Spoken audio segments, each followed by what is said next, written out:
I always say self-trust isn't one big decision. It's a daily practice, an ongoing commitment, or you will fall back to your old ways. And recently, I had to remind myself of that in real time. Hey, I'm Miss T. Marie, mindset educator, and boy, did I miss you. First, I just want to say thank you. Our community is small but mighty.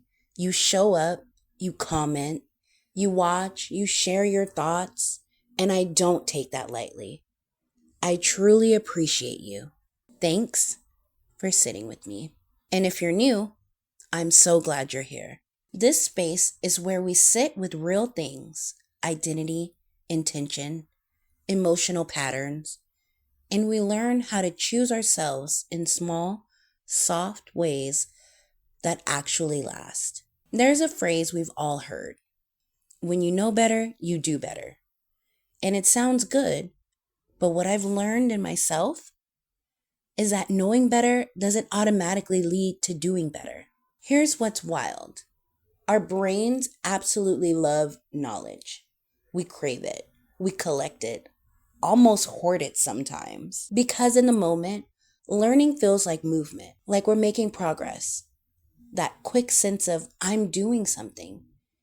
It gives us a sense of clarity because it organizes the messiness inside of us into neat ideas and words.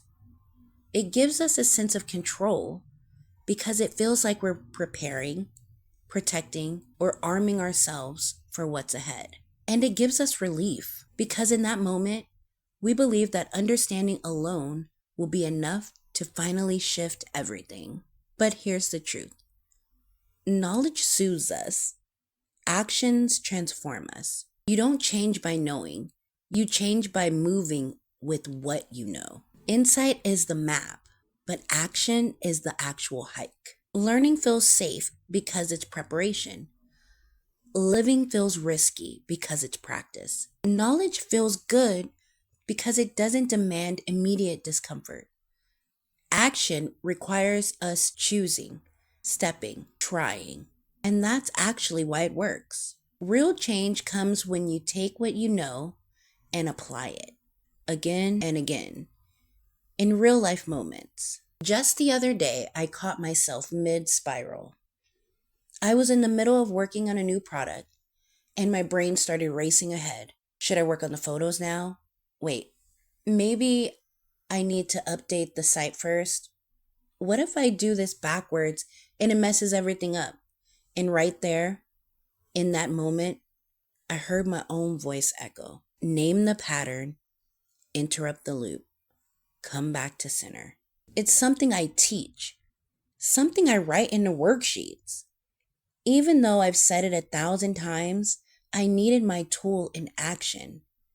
It's an ongoing skill, and I'm so grateful each time I catch it in real time instead of as a past thought. Most of us stop at the knowledge stage. We binge videos, take notes, feel inspired, and then we freeze. Not because we're not trying or because we lack the skill, but because doing better takes more energy. It takes repetition. It asks for discomfort. It asks for intention and personal accountability. And that's draining. So if you've been in that place where you know you need to change, but you keep slipping back, I want you to know that's not failure. That's the part where the real work begins. You have to choose to do better in each scenario, each conversation, shift in your environment, each time you catch yourself mid-scroll or mid-doubt. Knowing better is the invitation. Doing better is the practice. And it's not about perfection or never messing up. It's about becoming someone who notices sooner, remembers faster, and chooses again each time. That's what self-trust really is. So if you can relate, I love to hear your thoughts in the comments.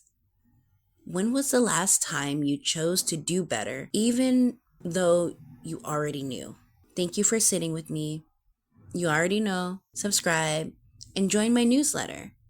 I don't play about you. See you in the next one.